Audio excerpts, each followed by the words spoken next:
Great. Well, thank you very much, everybody, for joining me today. It's my privilege to give you guys this webinar.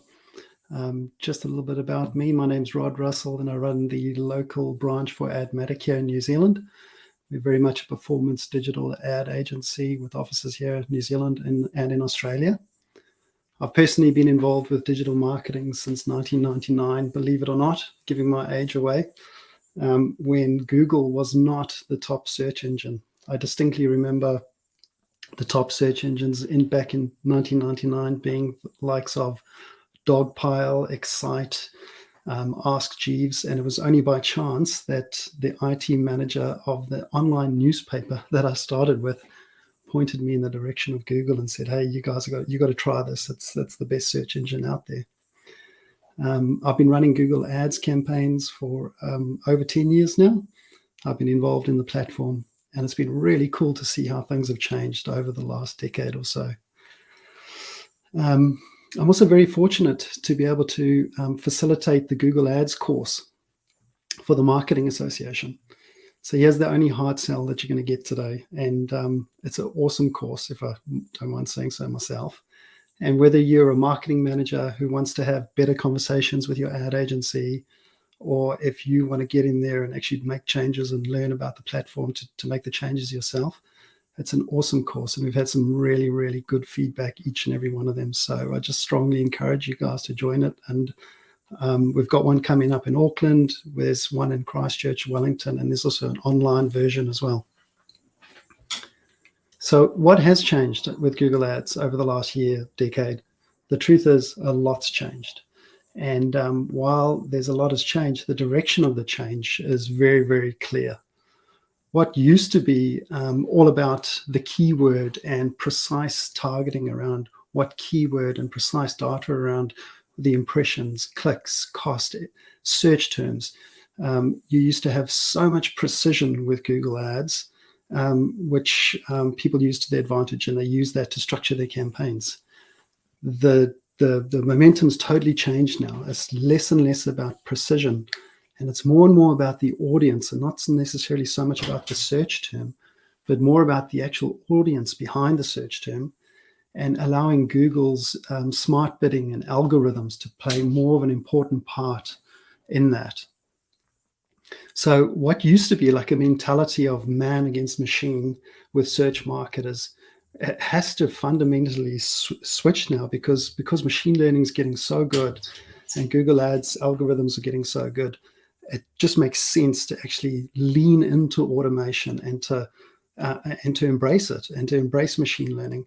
But at the same time, not to just swallow the Kool-Aid and to take all of the Kool-Aid and just leave everything up to machines. But we're really looking for that intersection of what machines do best and what humans can do best. And if we can find that and we can dovetail those two approaches, that's always where we're going to get so much better returns, rather than just letting a machine run riot or letting a search marketer just try and do everything manually, because neither of those are going to work anymore. But those two approaches dovetail together is really where we should be aiming for. The best analogy that I've recently heard about these changes is in the past, the search marketer's role was more about controlling a race car and making micro adjustments as they went to try and get the best results.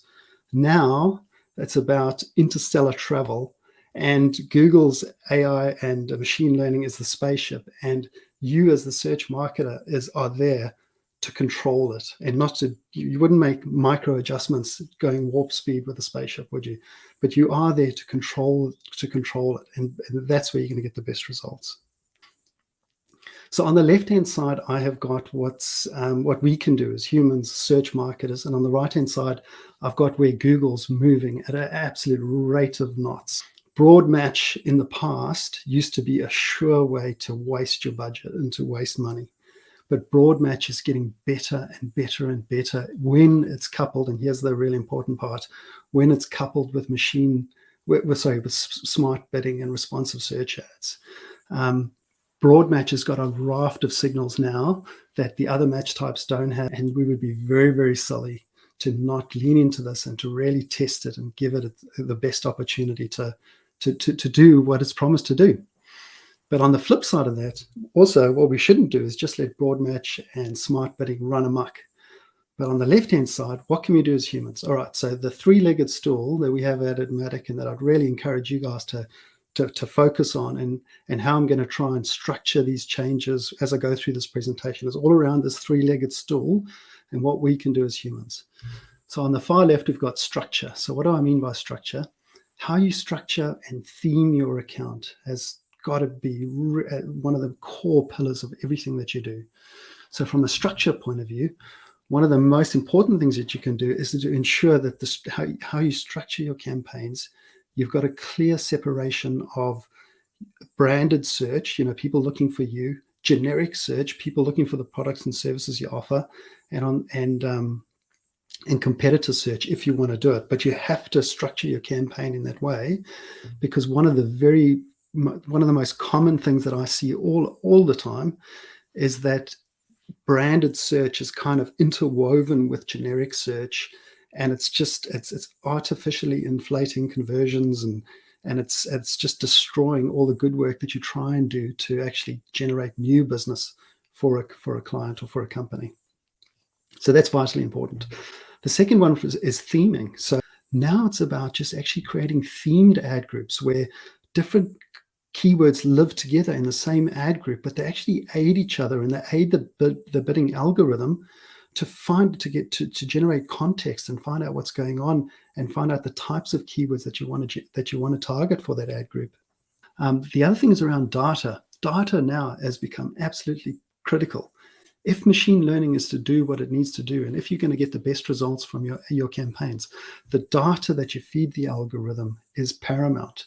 So what do I mean by that? I mean things like your first-party data, and the ability to upload your first-party data into Google Ads is critical. But not only that, it's leveraging Google's data that it has with the different data segments that it has, and not relying so much on similar audiences and that type of thing, which is going to take a bit of a backseat. And the last pillar is around measurement and having a very, very strong conversion measurement strategy in place. So knowing who your best customers are, uploading customers who have actually bought from you and not just filled out forms, uploading conversion values, telling the algorithm which conversion is more important than the next. One of the most important changes recently with Google Ads is the ability now to upload your customer match data and to use that in smart bidding, and for your customer match data to actually aid smart bidding. You've got to have a really good think now about how you segment your audience data and upload that into Google Ads and make it an absolute priority for your account. And it's not just about creating one customer list and throwing it up there.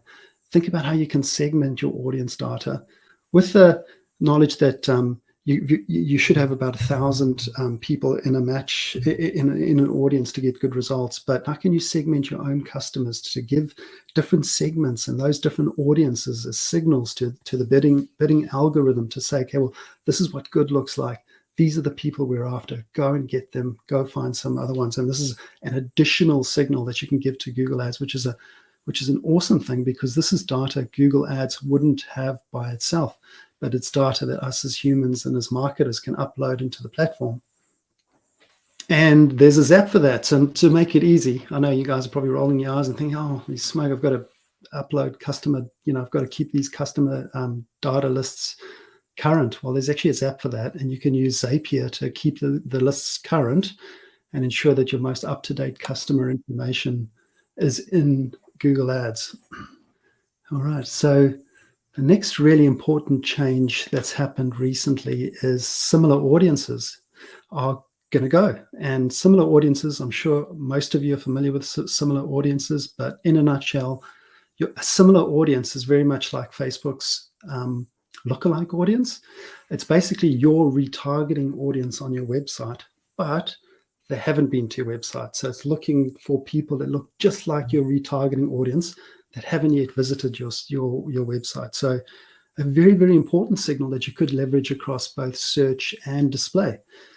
This is on its way out, but what can you do about it?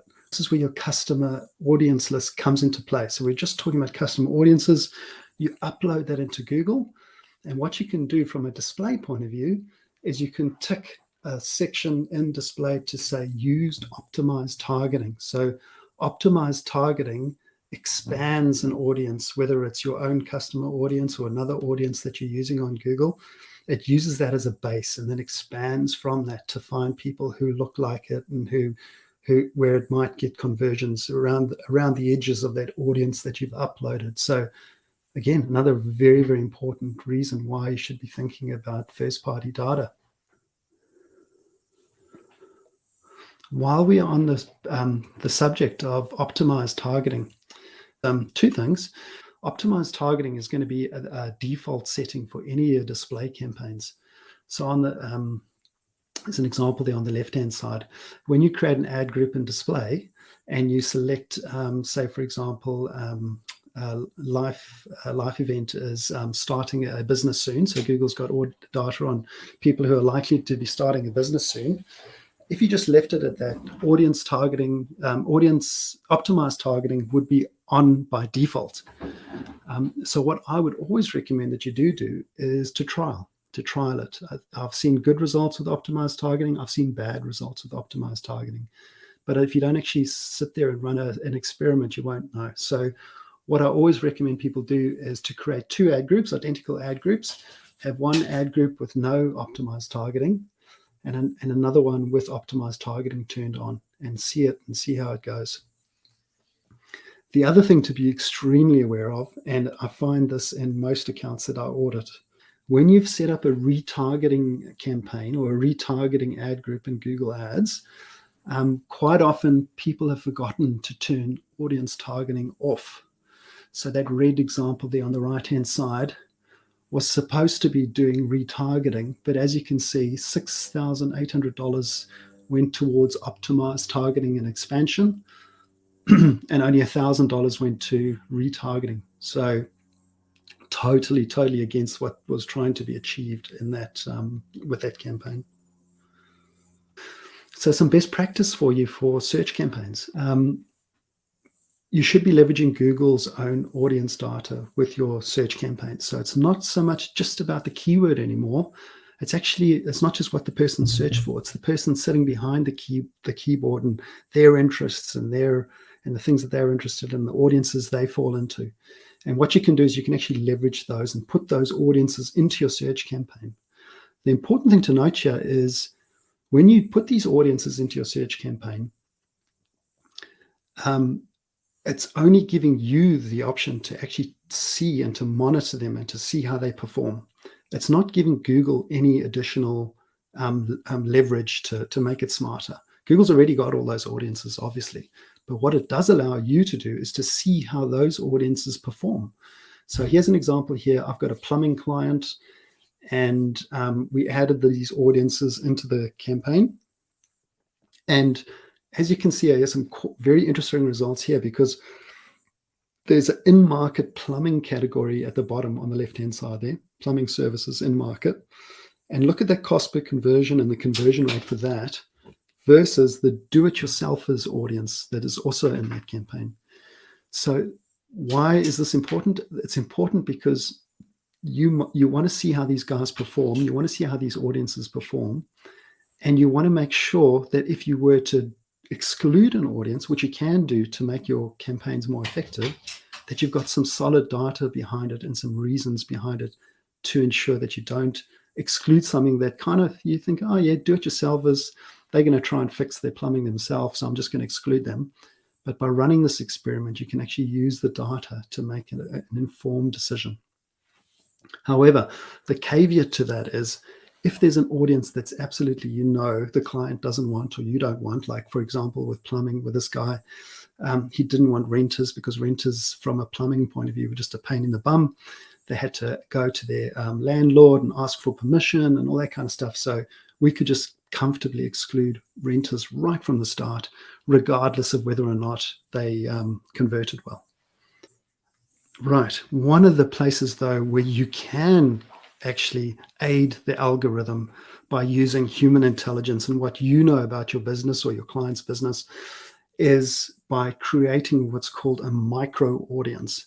and uploading that audience into Google Ads and adding that to your campaigns from an observation point of view in search. And this definitely does give Google another signal. So what do I mean by that? So in this example here, the main KPI is a person submitting a form submission for a free assessment. And that's the macro conversion, and that's what's really important for this client. So what we've done is to aid the algorithm in actually getting to that final macro step, is to create what's called a micro conversion. And a micro conversion in this case is somebody who's visited the form page, who's gone there but hasn't completed the form. That's a very strong intent signal that I can give to Google Ads to say, hey, Google Ads, this is a guy that's getting one step closer to that final decision. Use that from your bidding point of view. And this is a place where only humans can do that, because Google can't figure out what all the micro conversions or what a good micro conversion is. But you can, and you can jump in there, you can create these micro conversions, and you can upload those audiences into Google Ads to give it some additional signals.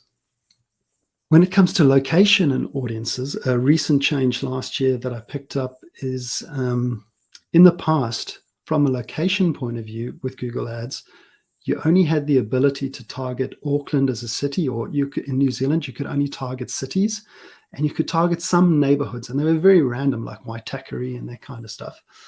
But now what you can do is you can drill all the way down to postcode levels and suburb level, and you can use this to your advantage. The biggest place where you could use this to your advantage is to include or exclude suburbs or areas that you don't want to target, or if the data shows you that those targets or those places are underperforming.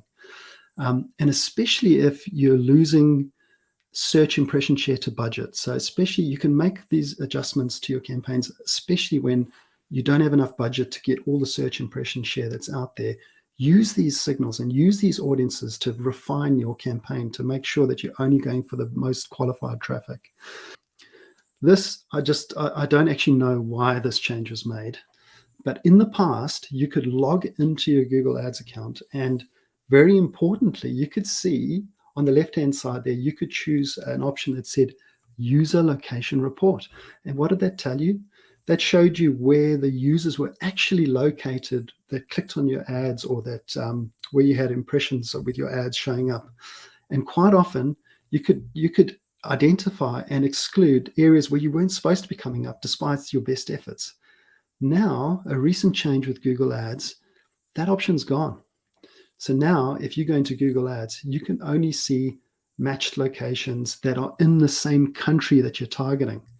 And I'm a bit perplexed as to why that's changed. And the only thing that I can see in the info about this particular targeting method on this particular page is it now says, keep in mind that your location reports can only show data about the location target types within the country you're targeting.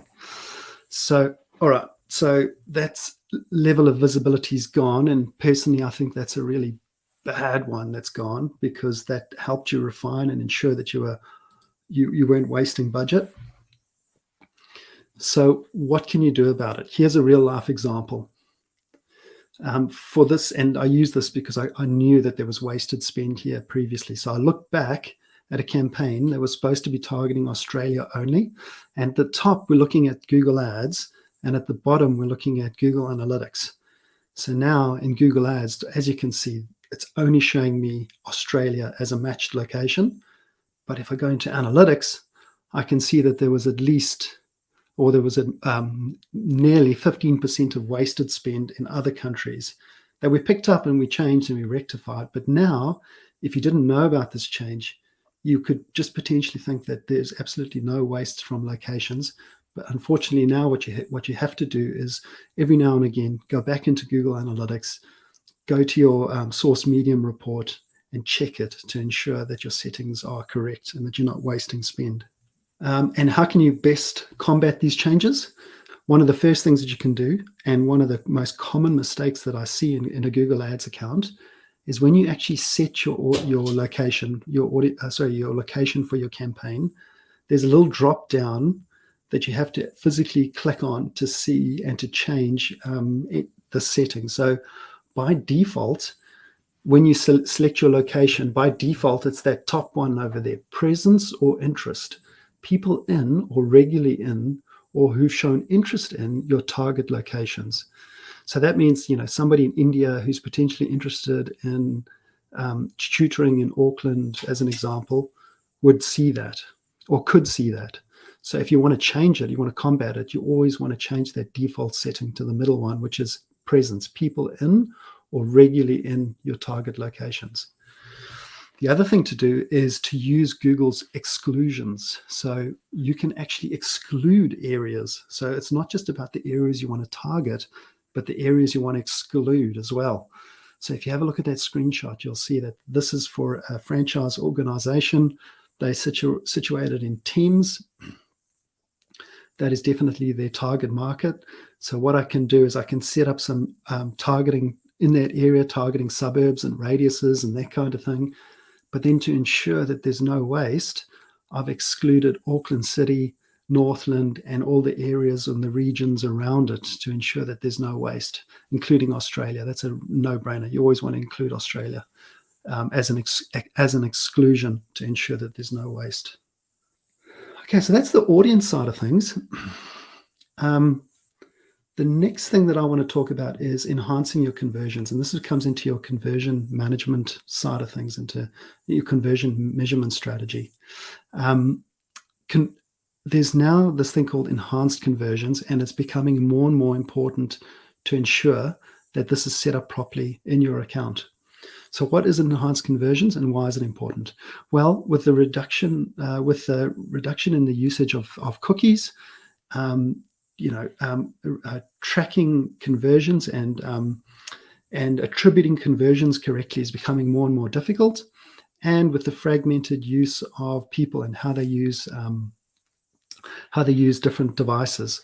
So what you want to do, what you can do now is you can make some slight changes to the way your forms are set up to actually capture that email data, hash it in a privacy safe way, and then to use that as enhanced conversions for Google. Google can then match that person or that email address and in a hashed way, then attribute that to a conversion that's happened in your account that it might not necessarily have caught because of those privacy changes and cookies and that kind of thing.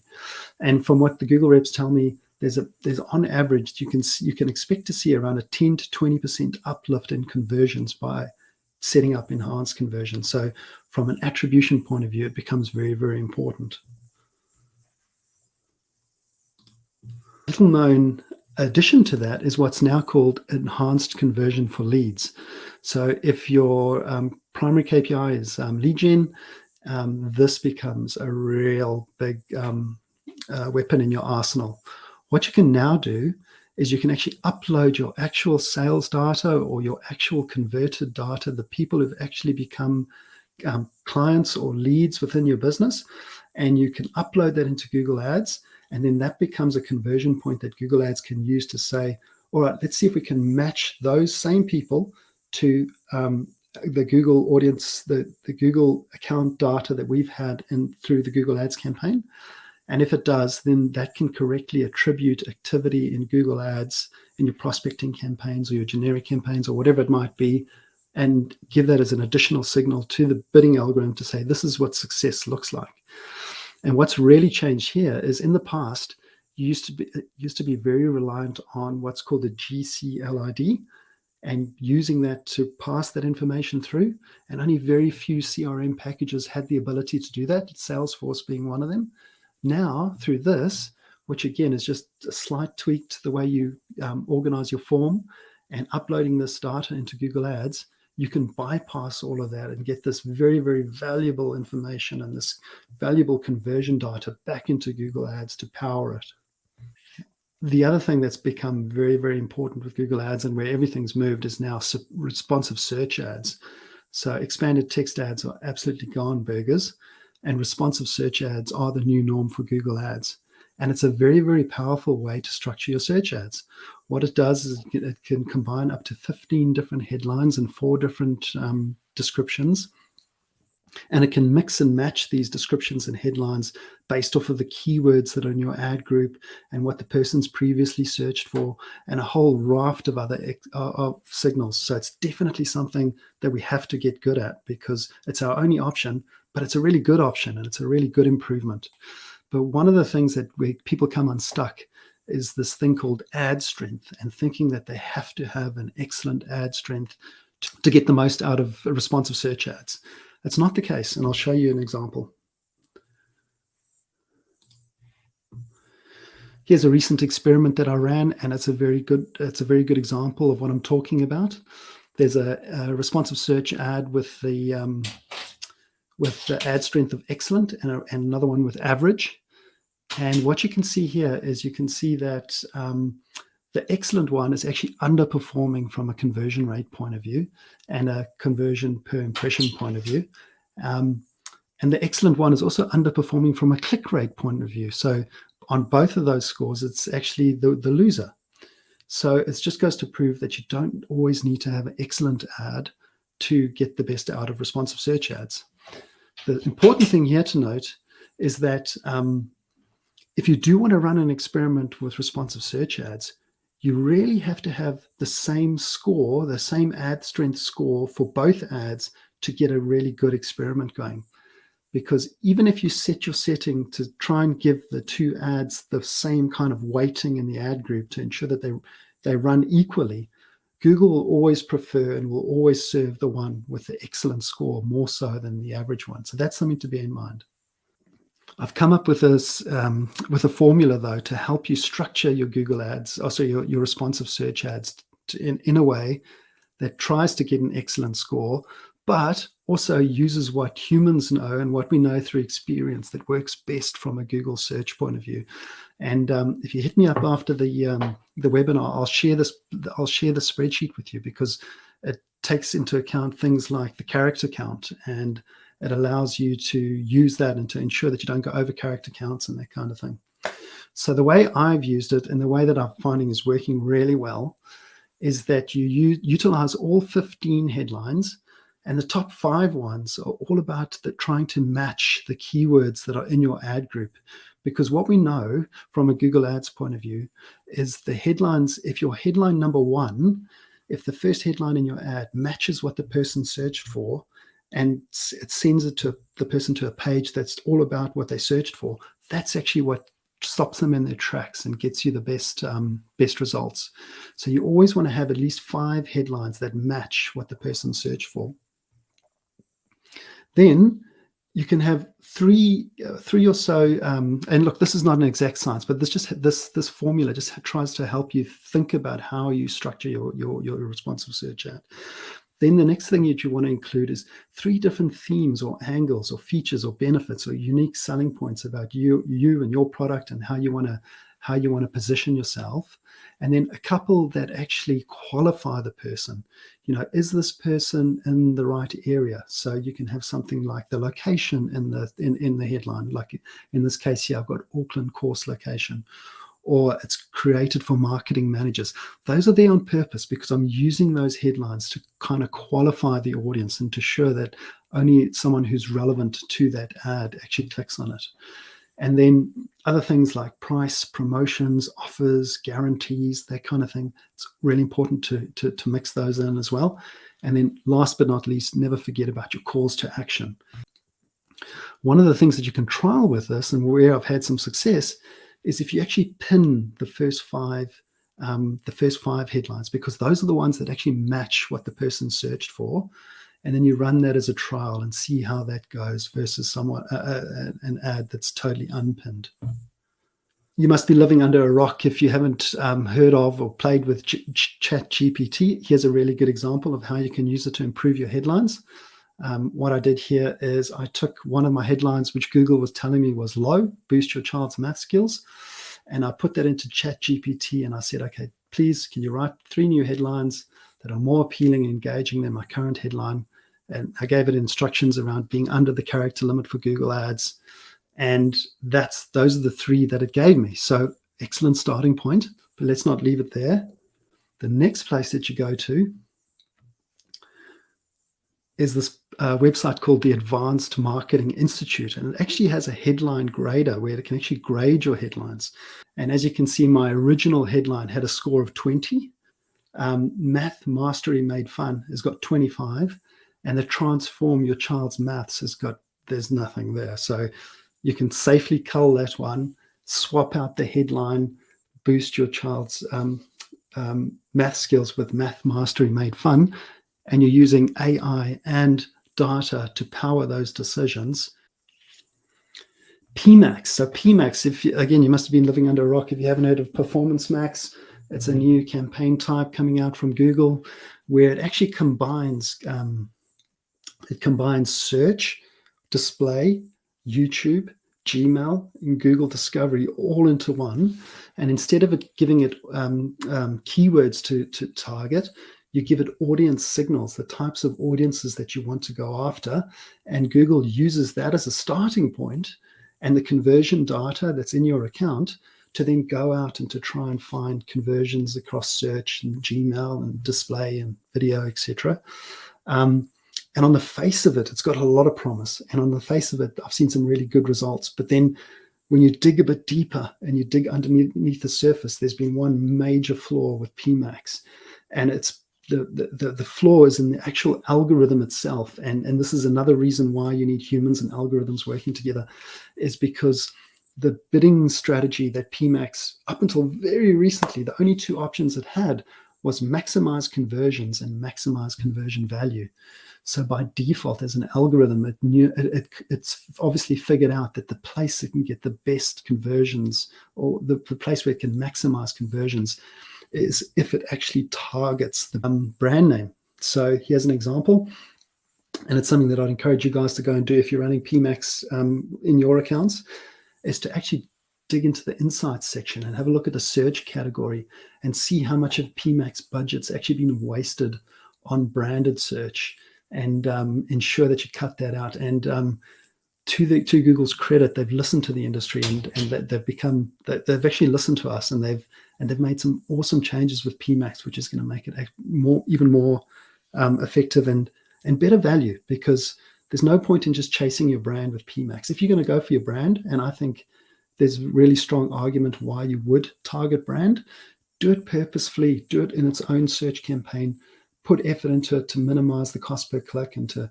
see who's coming up against you and who's targeting your brand name, and do it in a structured way, and let PMax find those additional customers and those additional conversions out there. And here are the changes, and these have just recently come out. So one of the most important changes that you can leverage in Google Ads with PMax and just across your And here are the changes, and these have just recently come out. So one of the most important changes that you can leverage in Google Ads with PMax and just across your account is what's called account level negatives. So if you go into your account settings, there's now an option where you can say to Google, okay, across my entire account, whether it's PMax, search, I don't care, these keywords here, no dice. It could be stuff like free, cheap, your brand name, whatever it might be, if you don't target brand, online, if you don't do online, those types of things, you can put them right front and center and say, look, no dice, Google, I'm not interested. The second thing that PMax is now doing, which is just rolling out, is brand exclusions. Hello, happy days. You can now exclude your brand from PMax and ensure that you're going after new clients only. And then the third one, which is just highlights why it's so important, is asset group reporting. So similar to ad groups and display and search, PMax has got what's called asset groups. And the temptation is to just chuck all the different audience signals, so to put in-market audiences with your remarketing audience and with affinity audiences and kind of lump them all together.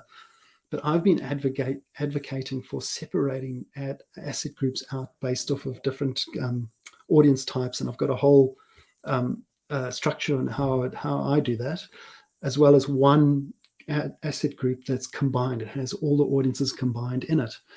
That's become even more important now, because now we've actually got asset group reporting where we can actually see which asset group, which audience, which affinity, which in-market audience is performing better, and then use that to make PMax even better. So it's come in just recently since doing this. It's come forward in leaps and bounds. So which is really good to see. And then last but not least is my ad center. So if you have a look on the left-hand side there, you'll see that now what you can do is if you go onto Google Ads and you do a search for one of your competitors, what you can see here is if you click on the 3 dots next to the domain, next to the URL, you can go to what's called My Ad Center. And this is designed very similar to what Facebook's been doing for a long time to show you why you're getting this ad, why are you getting these ads?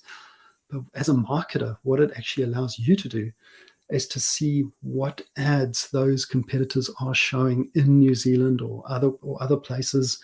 You can break it down to see what display ads they're running, what text ads they're running, what video ads they're running. And I think even more importantly, you can actually figure out what they're actually saying. And you look back in time, you can look at what they were saying in December and what they were saying last year and that kind of thing, because you can actually break it down to when the ads were showing. So it's data that wasn't previously there, and now it's there in trucks and droves. And it's just about staying current in the platform, knowing what humans do best, knowing how to leverage machine learning and not suck all the Kool-Aid and drink all of it, but actually leveraging human intelligence and machine learning together to get the best results from Google Ads. So I hope you've enjoyed today's webinar. Thank you very much. I will send an email out with a summary and links to the things that I've spoken about. I'd love to stay in touch. And if anybody's interested in getting a Google Ads audit or anything like that, I'm obviously all ears. But please feel free to leave. And thanks again. And for those who want to ask a few questions, I'm happy to stick around until 11 o'clock.